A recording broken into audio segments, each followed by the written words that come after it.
Magandang gabi po, Luzon, Visayas at Mindanao.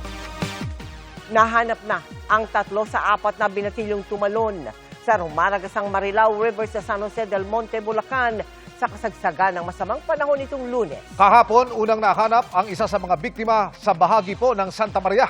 Natukoy ang biktima dahil sa suot niyang bracelet. Mga kapuso, iba yung ingat po lalo't tuloy-tuloy ang mga pag-ulan. Nakatutok si Gabriel Gonzalez.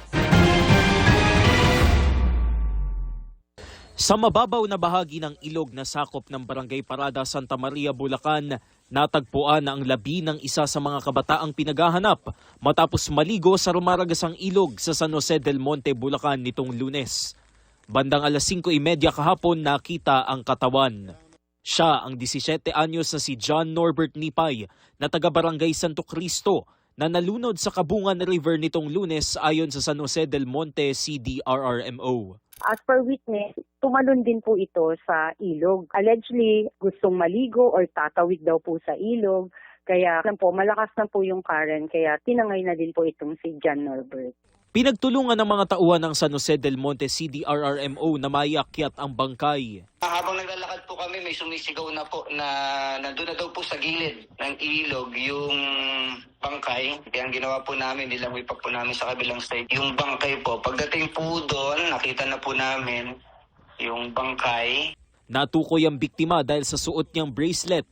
Sakto naman po yung bangkay na nakita natin. Meron din pong suot talaga na bracelet na itim na mayroong cross at verse.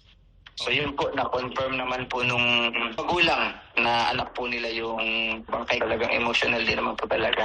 Kasama din po yung mga kaibigan na doon din po. Sobrang emotional din po. Inimbitahan sa Santa Maria Municipal Police Station ang mga magulang ni John Norbert para sa opisyal na ulat. Sinusubukan pa namin silang hingan ng pahayag. Gabriel Gonzalez, nakatutok, 24 oras.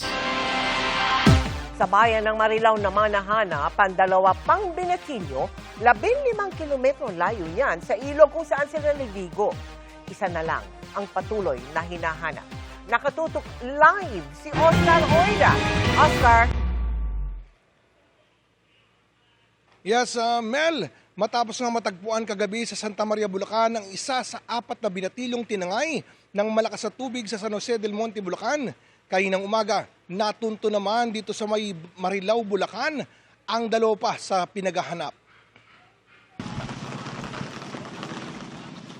Kalunos-lunos ang kalagayan ng matagpuan pasado alas 7 ng umaga kanina. Ang 2 sa 3 pang hinahanap na binatilyo sa ilog na ito sa barangay Nagbalon, Marilao, Bulacan. 15 kilometers ang layo nito mula sa lugar kung saan sila huling nakita sa San Jose del Monte, Bulacan. Ituro sa kanila daw ng mangingisda na mayroong nakalutang doon.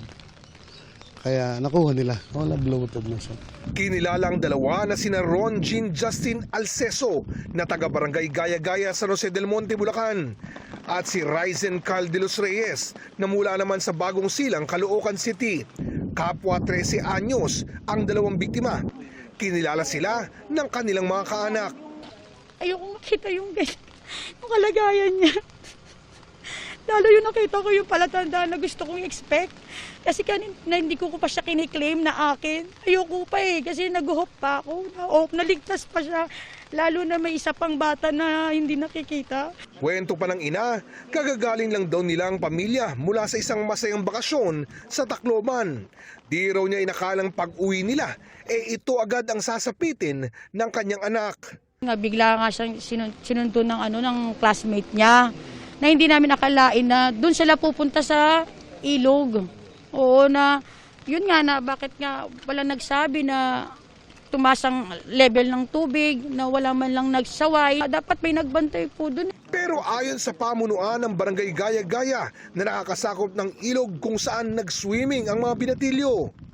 Tanghali pa lang ng Agis nagpapaikot na tayo ng mga tanod at nakamonitor ako dyan. Mahaba lang kasi masyado yung aming area.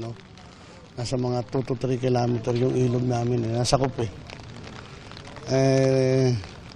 hindi naman lahat hindi naman kaya lahat bantayan ng mga tanod. at all time. Nagpaabot naman na ng pakikiramay at paunang tulong ang lokal na pamahalaan ng San Jose del Monte sa mga pamilya ng mga biktimang taga roon sa kanilang lugar. Muli namang paalala ng mga kinaukulan sa publiko. Kapag kaalam ninyo na mataas ang level ng tubig sa kailugan, wag na po tayong maligo. Wag niyong isapalaran ng inyong buhay sa panandaliang kaligayahan na idudulot ng paliligo sa dagat, panguhuli ng isda. Kasi maaaring maging kapalit nito ang buhay ng bawat isa. Samantala, Mel, patuloy ang paghahanap sa isa pang nawawala. Partikular, itong binatilyong taga-Kamarin, Caloocan. Mel? Maraming salamat sa iyong Oscar Oida.